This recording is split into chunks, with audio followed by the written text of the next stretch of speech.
পবিত্র ঈদ উল ফিতরের দিনেও ইসরায়েল ও মার্কিন জোটের বিরুদ্ধে ইরানের তুমুল সংঘর্ষ হয়েছে। ঈদ উল ফিতর ও নওরোজ উপলক্ষে অভিযানের নতুন ও বিধ্বংসী ধাপ শুরু করেছে ইরানি বাহিনী। আর ঈদের উপহার হিসেবে ইসরায়েল ও মার্কিন ঘাঁটিতে দফায় দফায় বৃষ্টির মতো মিসাইল হামলা চালিয়েছে ইরান। রিপোর্ট অনুযায়ী অপারেশন ট্রু প্রমিস 4-এর ৭২তম ধাপে ইসরায়েল ও মধ্যপ্রাচ্যের একাধিক মার্কিন ঘাঁটিতে ভয়াবহ হামলা চালানো হয়েছে। এই দফায় ইসরায়েলের কেন্দ্রস্থল এবং উত্তর ভাগ লক্ষ্য করে ইমাদ এবং বহুস্তরীয় ওয়ারহেড সম্বলিত গদর মিসাইল নিক্ষেপ করেছে IRGC।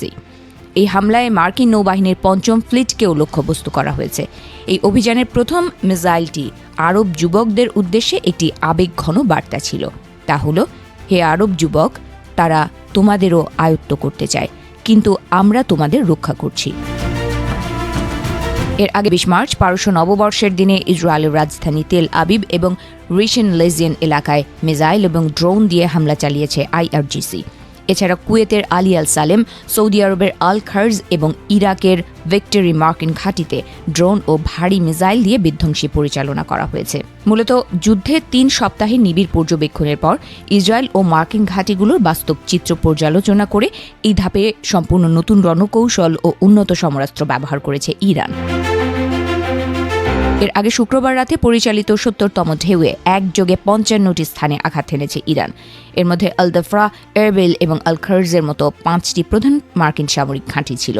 এছাড়া ইসরায়েলের হাইফা, তেল আবিব, খেদেরা এবং কিরিয়াত ওনোর মতো শহরগুলোতে খাইবার শেখান ৪ মিসাইল দিয়ে হামলা চালানো হয়েছে।